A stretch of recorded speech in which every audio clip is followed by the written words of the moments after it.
Hi friends, నేను మీ Rajeshwari. Welcome to Vadinamma channel. Vadinamma ఛానల్లో ఈరోజు అల్లం గారెల్ని ఎలా తయారు చేసుకోవాలో చూద్దాం ఫ్రెండ్స్. చాలా రకాల గారెల్ని తయారు చేశాం, కానీ మనకి నైవేద్యానికి పెట్టే గారెల్ని ఇప్పుడు దాకా చేయలేదు ఫ్రెండ్స్. కాబట్టి నైవేద్యానికి పెట్టుకునే గారెల్ని ఎలా తయారు చేసుకోవాలో ఈ వీడియోలో తెలుసుకుందామండి. అలాగే రేపు 4వ రోజు అన్నపూర్ణాదేవికి నైవేద్యం వచ్చి గారెలు ఫ్రెండ్స్. ఈ గారెల్ని అన్నపూర్ణాదేవికి నివేదించండి, చాలా మంచిది. అలాగే పెరుగన్నాన్ని కూడా నివేదించండి. దద్దోజనం అంటారు కదా, అలా దద్దోజనం కూడా అమ్మవారికి దద్దోజనము గారెలు చేసి పెట్టండి. మరి దద్దోజనం ఎలా చేసుకోవాలో నేను లింక్ పెడతాను ఫ్రెండ్స్. మనం ఆల్రెడీ వీడియోలో చేసాము. ఇప్పుడు ఈ అల్లం గారెల్ని ఎలా తయారు చేసుకోవాలో చూసేయండి ఫ్రెండ్స్. నైవేద్యానికి పెట్టే గారెలు ఇలా మాత్రమే పెట్టుకోవాలి ఫ్రెండ్స్. అలా చేస్తేనే మంచిది. మనం పూజలకి నైవేద్యానికి గారెల్ని చేసి పెడుతూ ఉంటాం కదా, రకరకాల గారెలు అయితే చేస్తాం, కానీ ఇలాగ చేస్తే మంచిదండి. నైవేద్యానికి పెట్టే గారెల్ని మినపప్పు ఒక 4 గంటల పాటు నానబెట్టుకోండి ఫ్రెండ్స్. నేను ఇక్కడ పొట్టుపప్పు తీసుకున్నాను, మీరు మామూలు మినపప్పు అయినా తీసుకోవచ్చండి. ఇలా నానిన తర్వాత కడిగి మినపప్పు పక్కన పెట్టేసుకున్నాను, పొట్టంతా తీసేసి పక్కన పెట్టేసి ఇప్పుడు ఒక మిక్సీ జార్ తీసుకొని దానిలోకి ఒక అల్లం ముక్కని తీసుకోండి ఫ్రెండ్స్. ఒక అల్లం ముక్కని చిన్నగా కట్ చేసి వేసుకోండి. అలాగే ఒక 5-6 పచ్చిమిరపకాయల్ని ఇలా తుంపి వేసుకోండి మిక్సీ జార్లోకి. దీన్ని మెత్తగా పేస్ట్ చేసుకుందాం ఫ్రెండ్స్. ఈ విధంగా కొంచెం కచ్చాపచ్చాగా పేస్ట్ చేసేసుకోండి. అల్లము పచ్చిమిరపకాయలు, కొంచెం అల్లం ఎక్కువ వేస్తేనే మంచిది ఫ్రెండ్స్, బాగుంటుంది. అమ్మవారికి పెట్టే అల్లము గారెలు కదా, కాబట్టి అల్లం కొంచెం ఎక్కువ వేసుకోండి. అలాగే కొంచెము కరివేపాకు, కొంచెం ఎక్కువ వేసుకున్నా ఇబ్బంది ఏం లేదండి, మంచిది కరివేపాకు తీసుకోవటం వల్ల. ఈ కరివేపాకును కూడా ఈ విధంగా చిన్న చిన్న ముక్కలుగా చేత్తోనే కట్ చేసి వేసేసుకోండి. ఈరోజు మనం నైవేద్యం వచ్చి కొబ్బరన్నం పెట్టాలండి అమ్మవారికి. గాయత్రీదేవికి కొబ్బరన్నం పెడితే మంచిది కదా, ఆల్రెడీ మీరు పెట్టేసే ఉంటారు. ఇప్పుడు కొంచెం మిరియాలు, అలాగే కొంచెం 1 టీ స్పూన్ జీలకర్ర కూడా వేసుకోండి ఫ్రెండ్స్.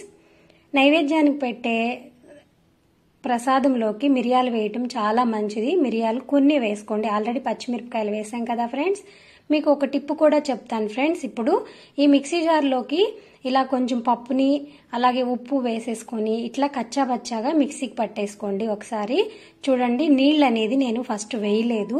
నీళ్ళు అనేది కొంచెం మెదిగిన తర్వాతే మనం కొన్ని వాటర్ వేసుకోవాలండి. చాలా కొంచెము వాటర్, చేయి తడుపుకున్నట్టుగా కొన్ని వాటర్ వేసి మిక్సీకి పట్టేయండి ఫ్రెండ్స్. ఒకేసారి పెద్ద జార్లో అయితే వద్దండి, ఇలా చిన్న జార్లో వేసుకుంటే మనకి పిండి అనేది చాలా సాఫ్ట్గా వస్తుంది, మనకి తెలుస్తుంది ఫ్రెండ్స్. ఒక 2-3 సార్లు వేసేసుకుంటే సరిపోతుంది మిక్సీ జార్లోకి. గ్రైండర్లోకి వేస్తే ఇంకా మంచిది. గ్రైండర్ లేని వాళ్ళు ఈ విధంగా మిక్సీకి, చిన్న జార్ మిక్సీ జార్లోకి కొంచెం కొంచెంగా వేసుకొని వాటర్ అనేది వేయకుండా ఒకసారి కచ్చాబచ్చాగా వేసి తర్వాత కొన్ని వాటర్ వేసి ఈ విధంగా పట్టేసుకోండి. మీకు గారెలు కూడా చాలా బాగా వస్తాయి. గట్టిగా మిక్సీలోకి వేస్తే గట్టిగా రాకుండా ఇలా సాఫ్ట్గా బాగా వస్తాయండి పొంగుతూ. మనమేమి వంట సోడా కూడా వేయని అవసరం లేదండి. నేను ఎప్పుడూ చెప్తాను, వంట సోడా వేసుకోకపోవటమే చాలా మంచిది ఫ్రెండ్స్. ఆయిల్ లాగుతుంది, అలాగే హెల్త్కి కూడా అంత మంచిది కాదండి వంట సోడా వాడటం.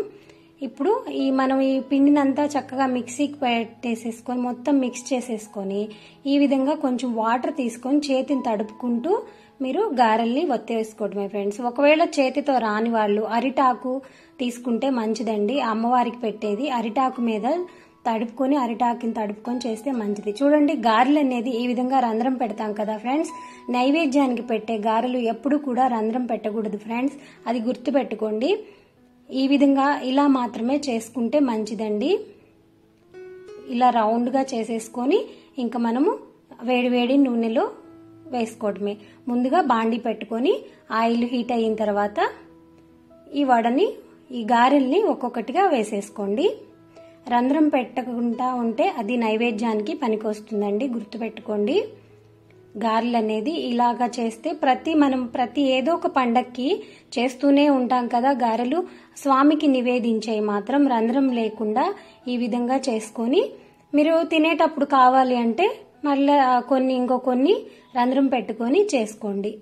చూడండి, ఈ విధంగా గోల్డ్ కలర్ వచ్చిన తర్వాత ఒక సైడ్ కాలిన తర్వాత రెండోసారికి టర్న్ చేసుకొని చూడండి, మీకు ఈ విధంగా వస్తే సరిపోతుంది ఫ్రెండ్స్. గారెలు అనేది ఇక గోల్డ్ కలర్లోకి వచ్చేస్తే మనకి ఫ్రై అయినట్టే. చూడండి బుడకలు కూడా చాలా వరకు తగ్గిపోయినాయి. ఆయిల్లో మనకి బుడకలు తగ్గిపోతే మనకి గారెలు రెడీ అయినట్టే అండి. చూడండి ఎంతో చక్కగా ఎంతో బాగున్నాయి కదా, చూడటానికి టేస్ట్ కూడా చాలా బాగుంటుంది. ఇంకా మీరు ఇలా రెడీ అయిపోయిన అన్నిటినీ మరలా ఇంకొకసారి వేసేసి అన్నీ చూపిస్తున్నాను చూడండి. ఈ విధంగా అన్నీ రెడీ చేసేసుకొని మనం అమ్మవారికి నివేదించటమే ఫ్రెండ్స్. ఈ వీడియో నచ్చిందా ఫ్రెండ్స్? నచ్చినట్లయితే లైక్ చేయండి, మీ ఫ్రెండ్స్కి రిలేటివ్స్కి షేర్ చేయండి ఈ వీడియో గురించి. అలాగే మన ఛానల్ని ఇప్పటివరకు ఎవరైనా సబ్స్క్రైబ్ చేసుకోకపోతే సబ్స్క్రైబ్ చేసి పక్కనే ఉన్న బెల్ని కూడా ప్రెస్ చేయండి ఫ్రెండ్స్. ఇలాంటి మంచి మంచి వీడియోస్తో మళ్ళీ కలుద్దాం ఫ్రెండ్స్. Bye friends.